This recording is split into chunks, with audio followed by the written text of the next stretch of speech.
Hey everybody, how's it going? It's Darian. I took my Part 107 FAA drone pilot's license test yesterday and I got a 95%. I was freaked out before the test. I studied about a week and a half off and on. I have a toddler, so off and on is a key phrase there. I found these videos on YouTube that kind of freaked me out a little bit. There were people saying, hey, what I studied was not on the test was way harder than I thought. I just was like, oh man. So I went back and studied a lot more, which is probably good, but I was just trying to pass. I'm not trying to get a 95. And when I was in the testing room, I felt like I didn't do that great. I felt like I kind of missed a lot. So I was like, well, I hope I still got over the edge and passed. And I came in the office area and they said, oh, you did really well. You only missed 2 questions. I go, what? That can't be possible. But I got a 95. I studied quite a bit. I studied for about a week and a half, like I said. So the situation is you go in the office. I took this company called PSI is where I got the test from. They send you to some center. I took it from Redlands, California airport. You go in this kind of metal building and there's an office and they say, you fill out your paperwork, you give them a driver's license. It looks like they don't really explain it well, but all you need is your driver's license if you have a state driver's license. Don't bring your phone or anything like that. I left my phone in the car. You go in another separate testing room. I didn't have cubicles at the place I went to. I was just kind of like open desks, and I was the only one in the test thing. I tested alone, so that was cool, no distractions. Then you have a computer that's old and slow, so just be patient.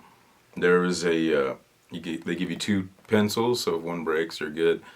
They give you 2 pieces of scratch paper. They gave me a magnifying glass and a calculator, and then your handbook, obviously. So don't freak out and think, oh, I need to go buy a magnifying glass. You don't have to. But you are going to need that magnifying glass because some of that type on those sectional charts is so small. And to see the legend, it's really good to see the stuff in the legend.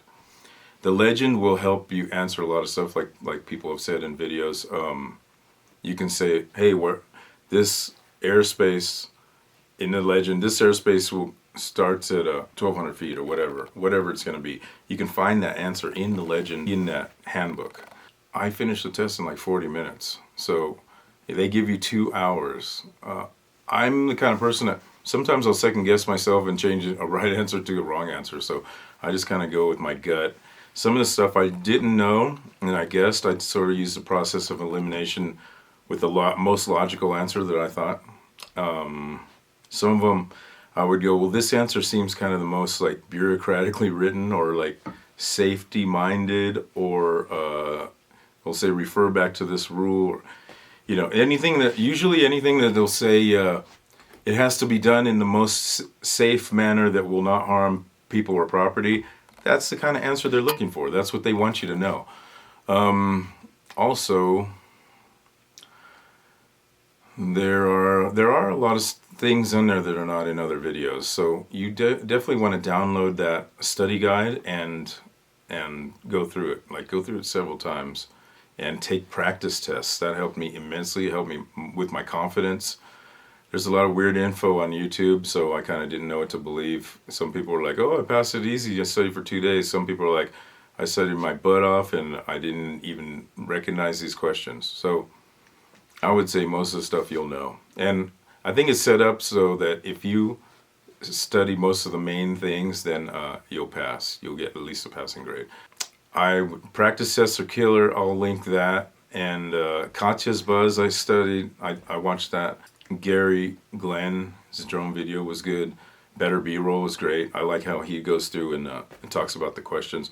There's some other things too. I think it was like Drone Pilot 101 or something, and Attitude University. Those were some really cool things for me for airspace to kind of get that cleared up in my head. And sectional charts. I watched the Tony Northrup video. That was the first thing I watched because that's what everybody watches, and I took notes. But that guy's kind of hard for me to watch. It's hard for me to get through. Gary Glenn just kind of has a cool, easygoing attitude, smiles. He's not snarky about anything. He's just like, hey, look, you just have to know. I know it doesn't make any sense that you have to know how an aircraft is, landing on whatever runway because you're a drone pilot out in the cornfields, but you just have to know it. FAA wants you to know it. And it's true, just keep those words in your head. You just got to know this stuff. It's borderline stupid, some of the stuff that they want you to know. But some of the stuff is safety. Some of the stuff is safety related. Of course, they want you to know that. Also keep in mind it's a government organization, so they want you to know the rules. They want you to know, study the handbook. They don't want you to watch Tony Northrup's video and then get it all perfectly, get an A. That's not going to happen.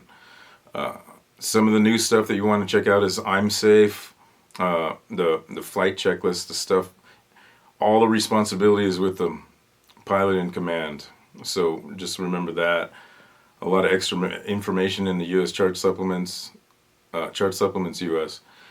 There is some questions. There's some weird questions on.